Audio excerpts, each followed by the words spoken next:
Hello, friends. Welcome back to another episode of the Your Relationship with podcast. I'm your host, Melissa Snow. I'm a business strategist and also a business relationship consultant for female entrepreneurs on a mission to make networking less weird and more fun and effective. Like, why are we doing it if it's not working?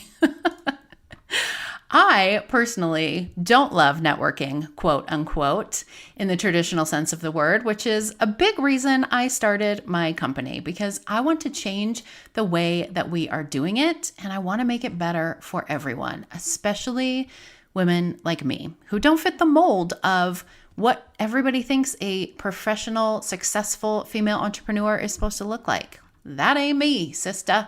But I am still crushing it. And so are you. So let's just keep crushing it. All right. Today, speaking of crushing it, I am interviewing Lori Kennedy. She is incredible. She is the founder and CEO of the Wellness Business Hub. And we are talking about your relationship with making your first 100K. If you know me, if you've followed me for a while, you know I have a lot of thoughts and feelings about this whole $100,000 a year is the mecca, and that's how you know you've succeeded, and that's when you know that you've made it and you won't fail, and everything is amazing at 100K. I don't subscribe to that generally, and I think it's a very flawed calculation in many ways. If you are a realtor and you sell multi-million-dollar homes, your 100K year is going to be very different than someone who sells $100 products, right? That's going to take something very different to get to 100K. The other thing we don't talk about a lot when we're talking about your 100K year is that your profit or is that your income? Because I know a lot of women that are making 100K, more than 100K, and they're still broke. And we talk about that in this interview. We talk about all these things in this interview. I love Lori's perspective on making your first 100K, on why it's so hard, and about what changes for you once you get to that 100K mark and what actually doesn't change for you. It's such an important topic. So Lori is the first and foremost a mom to her 2 kids. She's, as I mentioned, the founder and CEO of the Wellness Business Hub. It is a global business development company for alternative practitioners and coaches who are starting and growing an online business. The Wellness Business Hub's mission is to revolutionize how practitioners and coaches do business so they can have flexibility, freedom, and financial stability while they transform lives for a living. Love Lori so much, and I'm excited for you to hear her interview. So here we go.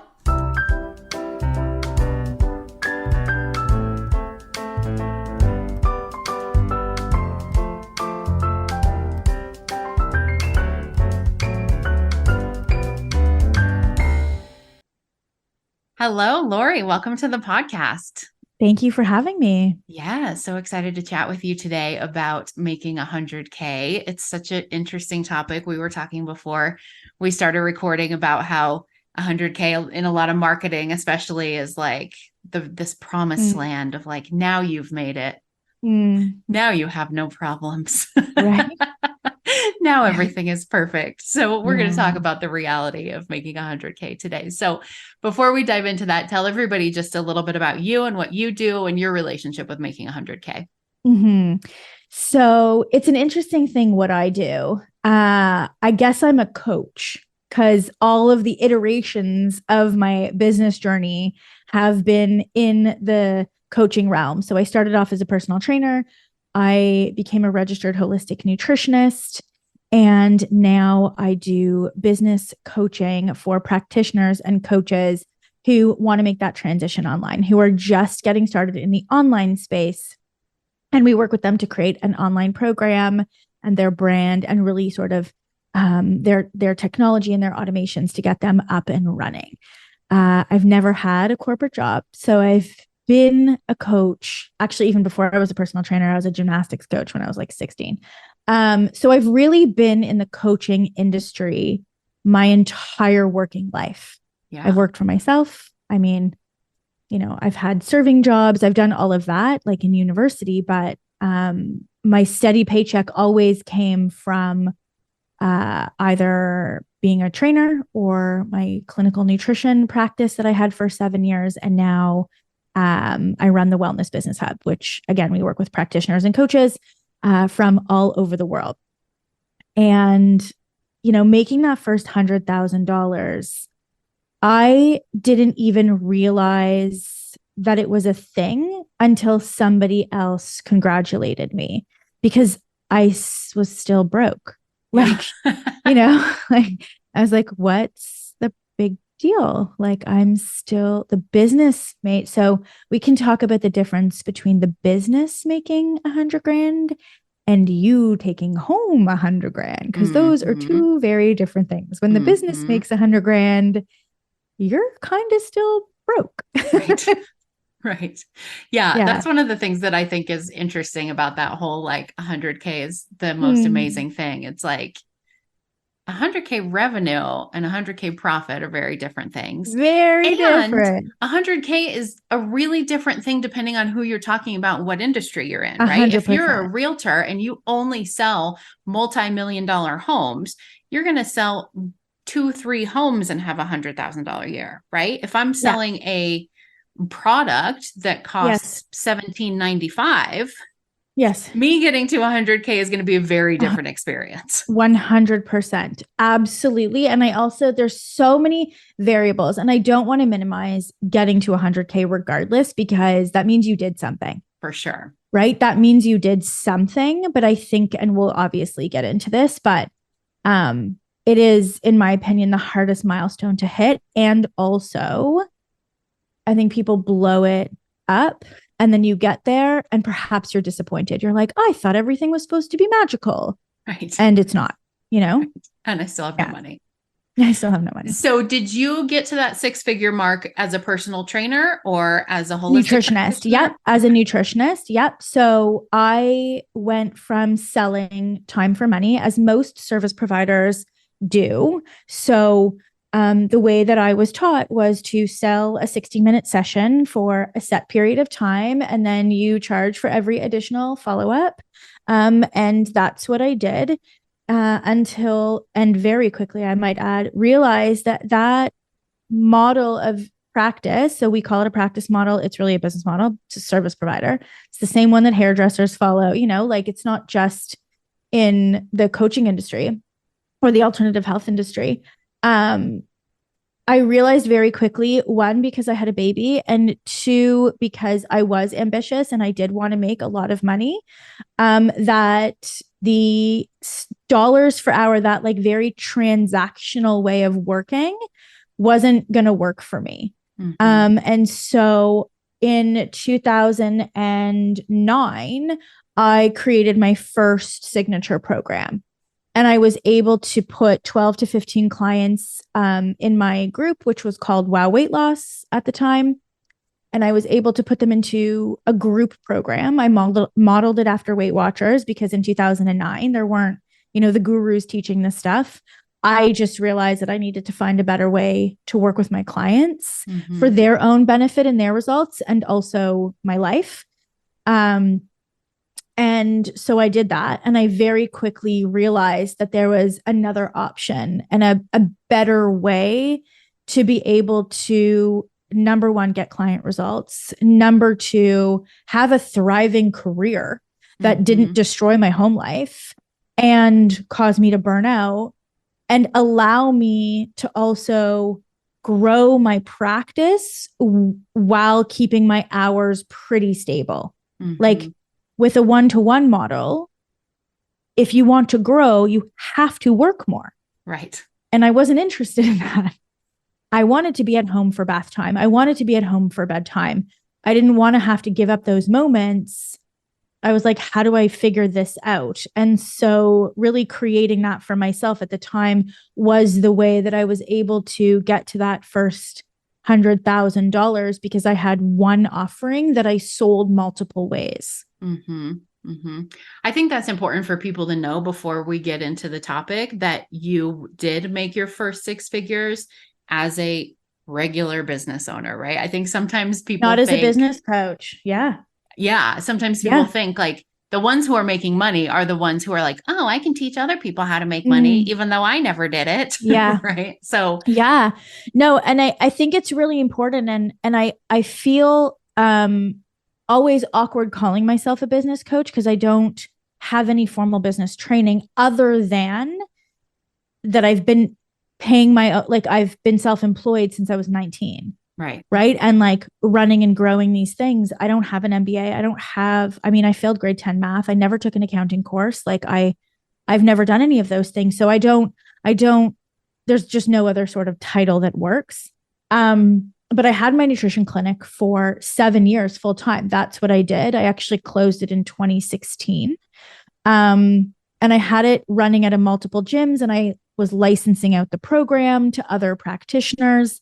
And so for me, what I really got out of that, which I think is really important for people who are ambitious, who want to hit that first major milestone of making six figures, is I think the thing that I wish somebody would have told me was you can do it in a way that doesn't cause harm to your personal life. Because no one explained that to me. And I think for a lot of people, whether you're a graphic designer charging by the hour, whether you are a coach charging by the hour, whatever it is that you're doing, if you're still charging by the hour, then it's going to feel extremely difficult. And more than likely, you're going to end up resenting the growth that you have because it's causing you harm. Right. Because you have to work more in order to make more money. Right. And so for me, it was so important to me. And it's funny because I never set a goal to make $100,000. It was a fun game almost to be like, okay, how can I rig this system to be able to see more clients? And for me, it was always just more clients. Right. I wanted to have a roster in my mind, maybe because I came from, being a health practitioner. It was, you have to have a full client load. Like in my mind, a full client load was 50 clients. Like that's what I was getting to. And if I was trading dollars for hours, I couldn't sustain that. Like, because it's 50 new clients, because they only really come once or twice or three times. Right. I can't, that's a lot, right? A lot. Versus this group where, first of all, you can charge more. They stay. They've prepaid for the entire time, and you can just add more groups. So, I was running at the time 4 different groups. Each had 12 to 15 clients in them. It was an hour. Each group was an hour once a week. It's 4 hours. Yeah. Right. But I was seeing 50 clients. Yeah. Right. So it really did change the game. And so that's how I was really able to do it. I had this one program. I had different groups running. And then for those people that wanted to still work with me one-on-one, I was able to then charge a premium, but it was no sweat off my back because they came into the clinic for the program I offered. I just delivered it differently. So it wasn't like I was creating, there was no homework, there was no creation at home, there was no research, there was no nothing. It was like, this is my methodology and I can deliver to you one-on-one 30 minutes, but that's it. Yeah. Yeah. And everybody's still getting what they came for. 100%. In a different way. It's much easier and less time consuming for you. Yeah. So why do you think it's interesting that you say that like you didn't even realize making 6 figures was a thing when you got to that point, and that, that's a whole other rabbit hole of how we get to 6 figures without having any money. That'll be the next episode. Your relationship with making 6 figures and still being broke.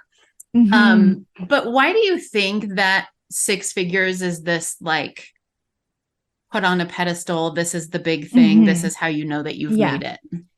I think, and I've worked with enough other people to see the pattern as well.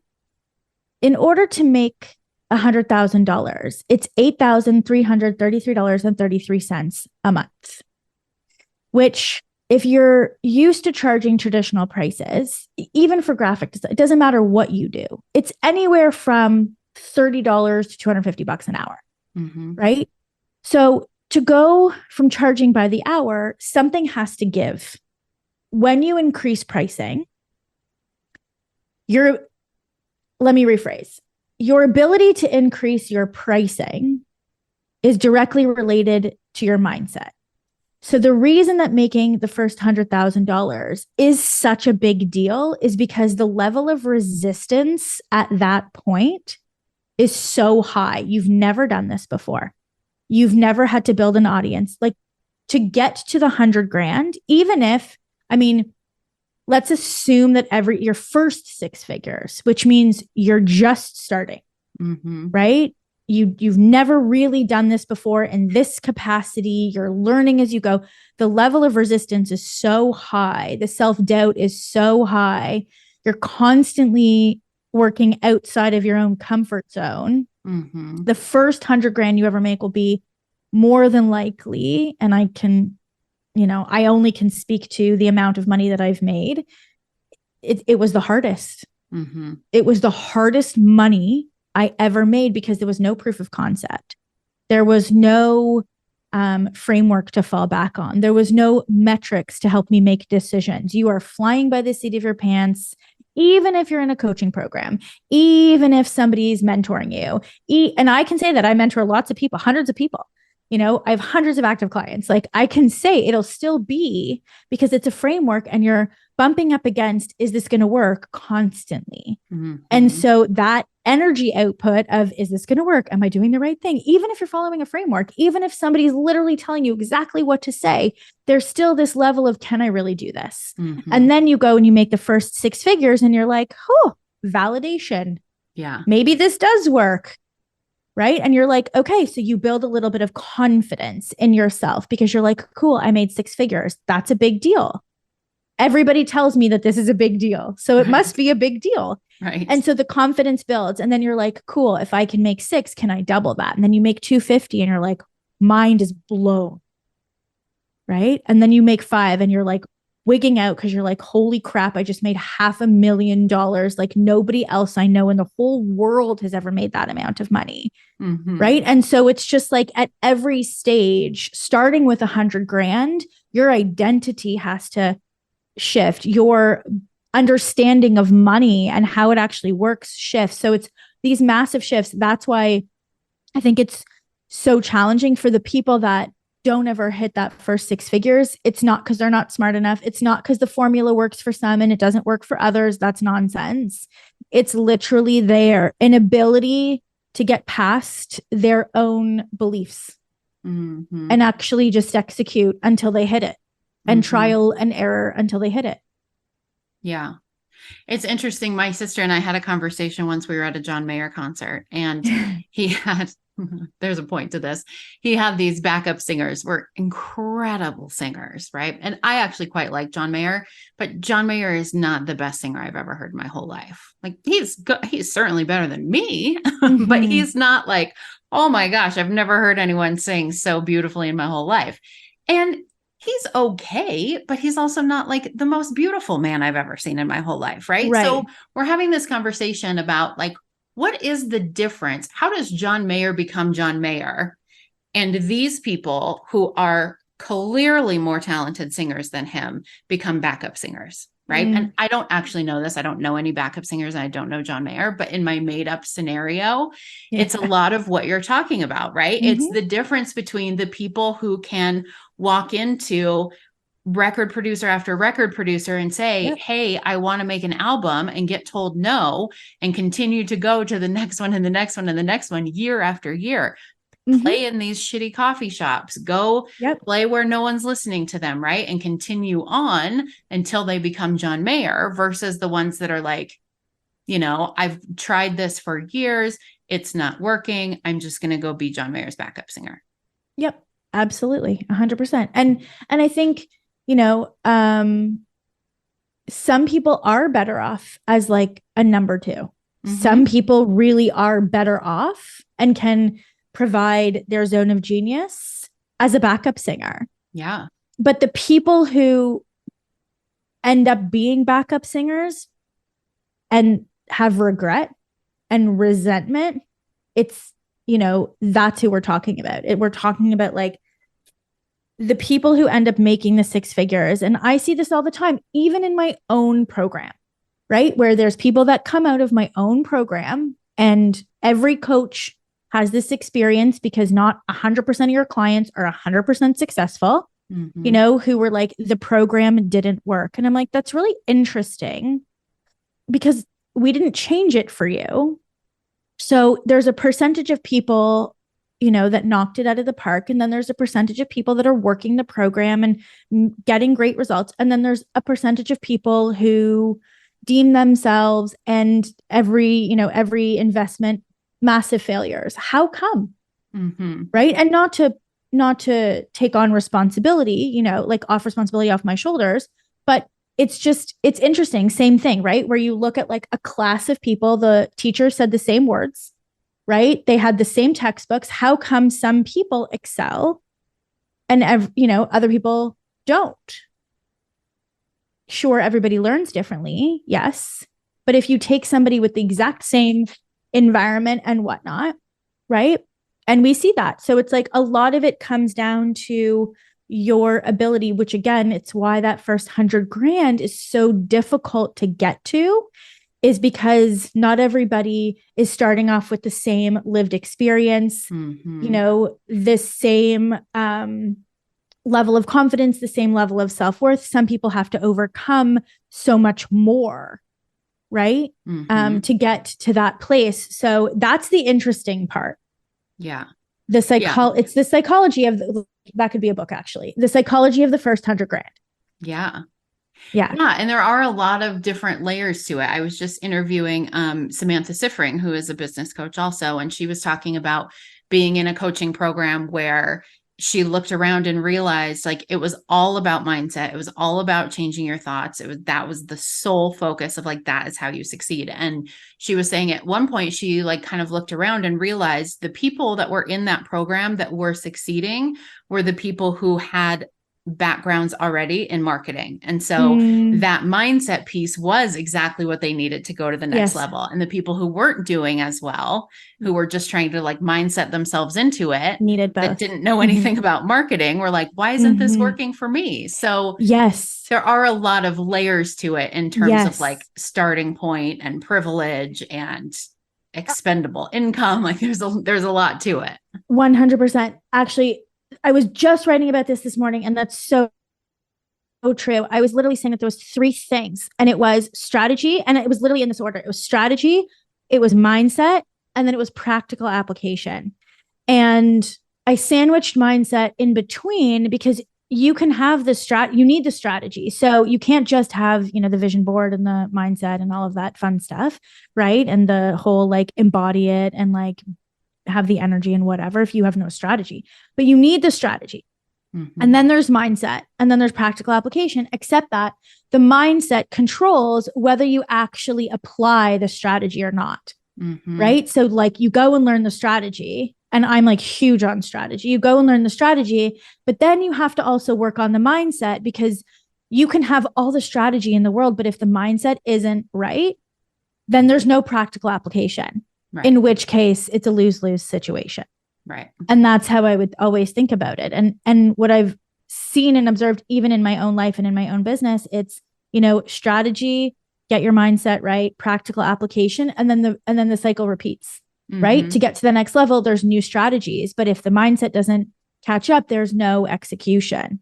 Right. So it's ongoing. It's not like, oh, I made 100 grand. I've made it. I've achieved. I'm successful. It's like, you're just starting. Right. Yeah.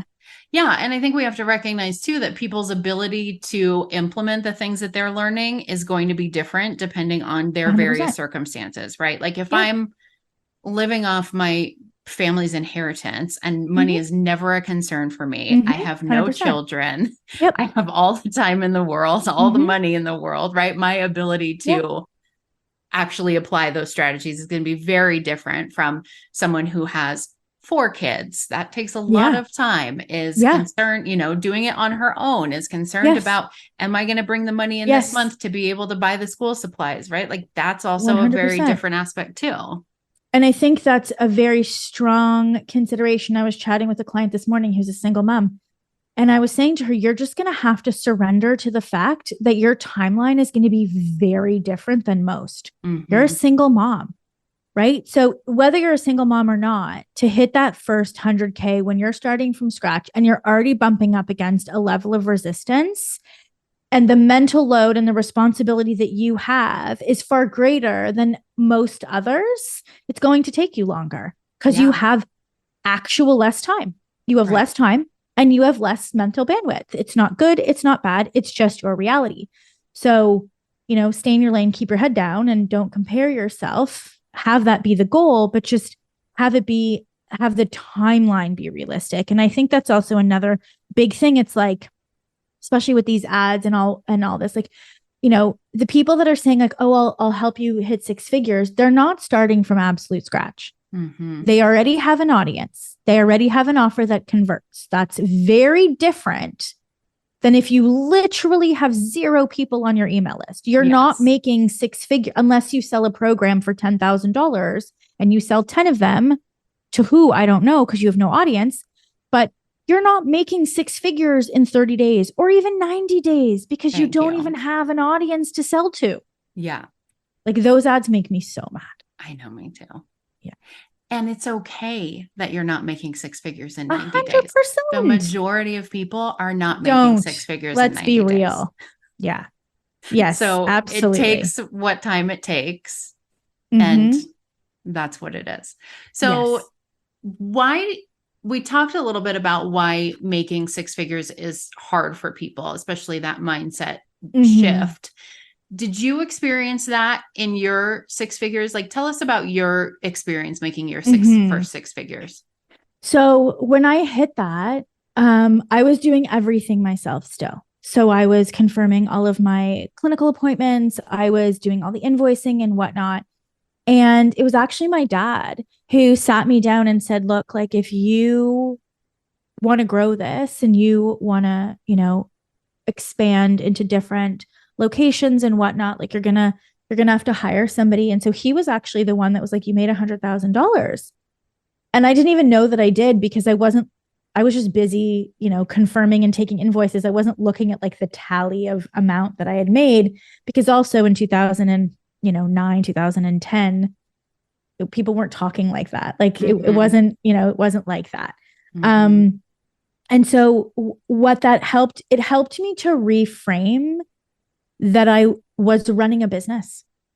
It helped me to reframe going from a service provider, like I was a nutritionist. My identity was I am a nutritionist, not I have a business. Like when people said to me, you have a business, I'd be like, I have a clinical practice. I don't know what you're talking about. I didn't identify as a business owner. I didn't realize that I was a CEO.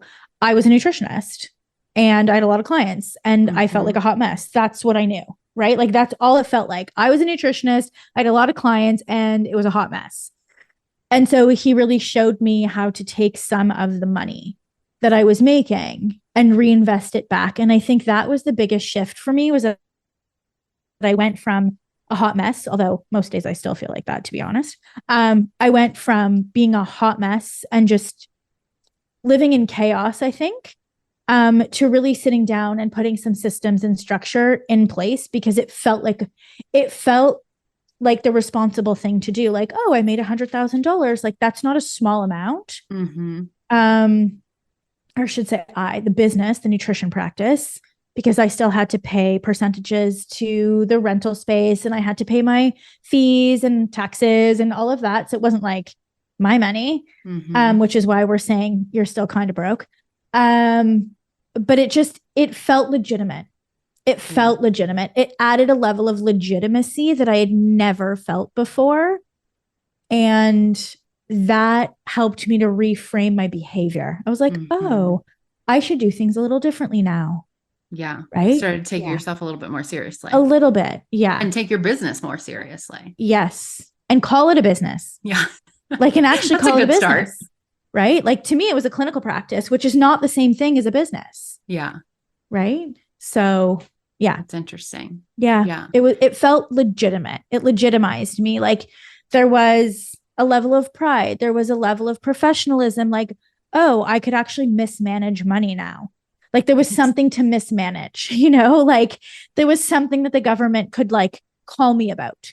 Yeah. And it just felt like I needed to learn more about finances. I needed to learn more about managing the money side of things because it was a level of like legitimacy that I had never really felt before. Mm-hmm. Mm-hmm. Yeah, that's fascinating. I'm trying to think. I also feel like there was a point that I realized that I was an entrepreneur or that I was a business owner because for so long I was just a coach. Mm-hmm. And I didn't, even when I became a coach, I didn't become a coach with the intention of having a business. I didn't become a coach with the intention of being a business owner. Like I just wanted to Mm-hmm. coach people and I wanted people to pay me for it, which sounds Yeah. so ridiculous now. But at the time I was just like, okay, I'm a coach. Like Yeah. I didn't know I had to do marketing and sales and run a business. Like that wasn't what I Yes. signed up for. I just Yeah. wanted to be a coach. Well, I feel like I feel like that a lot of people come into the coaching industry with that level of like naivete Mm-hmm. of like, well, I'm this profession now. Like I've graduated and now I can, there's a piece of paper that tells me that I can work with clients, Yeah. So who but wants my thing? right. And it was never really explained how to do that. Yeah. One of the questions that I often ask very smart, very well educated professionals, they've gone to school, they have degrees, some of them have masters, some of them have PhDs in their respective health fields. I'm like, do you even know what an online business is? Like, if you had to break it down for me, the mechanics of it, could you do that? And they're like, no, Mm-hmm. I post on Facebook. I'm Mm-hmm. like, that's not it. That No, makes it that's online. that's not a business. No, that's social media. So it's very interesting. And I think for the first time over the last couple of years, especially since 2020, and we all know what I'm referring to, things changed. And I think a lot more people are using social media and are using the internet.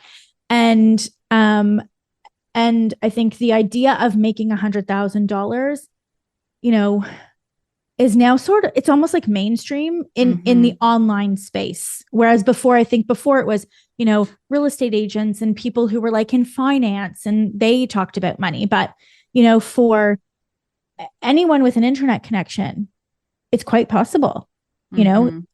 through Etsy, through all of these things. It's so interesting, but I still think there's a level of before the first six figures and then after the first six figures. Yeah, for Yeah. sure. Yeah. So, what advice do you have for someone who's listening to this podcast that is still working towards their first six figures? Because we've talked about how freaking hard it is Yes. and how many times you're like, okay, how about I just go get a job? Mm. So, what advice do you have for people who are in that space? Um, just keep going. The level of outside of your comfort zone, the level of discomfort, the hot mess that you are, maybe feeling like you're operating in, the level of self-doubt. It doesn't really ever entirely go away because we're all human, but it does minimize. Mm-hmm. It really does. And that fear of, is this going to work? That fear of, can I do this again? Is that fear of, will anyone pay me? It goes away because your skill set strengthens. And Mm-hmm. so just know that if you're starting from scratch in any industry and you're wondering if you're going to be able to do it, you can. It's just that you need time to strengthen your skill set.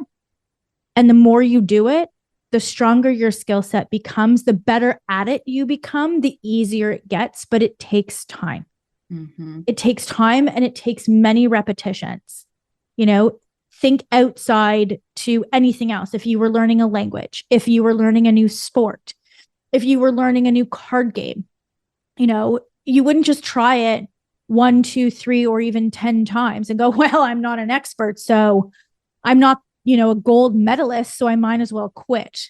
Mm-hmm. Think of how much skill training, preparation, repetition, right, goes into becoming a better athlete, becoming a better poker player, becoming a better knitter, right? Becoming a better person that speaks multi languages. Mm-hmm. It's just repetition. And so you just haven't had enough time, right? You haven't had enough repetition yet to allow it to feel easier. It will never feel entirely easy, because if it did, everybody would do it. And so just know that if you are someone who's like, no, I have grit and I have stamina and I am resilient, if you identify those traits as having those traits, then it's just repetition. You just need to keep doing it and tweaking it and tweaking it and tweaking it, and you'll get better, and then you'll hit it. Yeah. So good. Thank you so much. That was awesome. You're welcome. If anybody wants to connect with you, I know you're very active on Instagram. Is that the best way for them to learn more about you, or where should we send them? Yep. You can go to Instagram. So it's at Lori Kennedy Inc.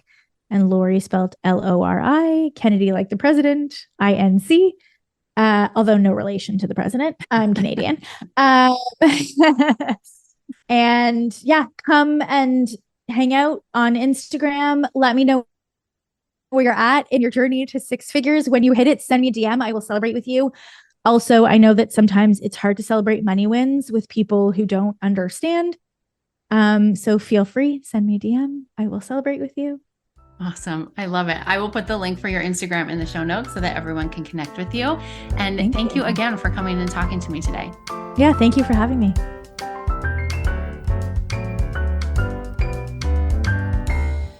Thanks for listening to another episode of the Your Relationship With podcast. If you love what you hear, don't forget to subscribe so you don't miss any future episodes. I've got some really cool interviews coming up.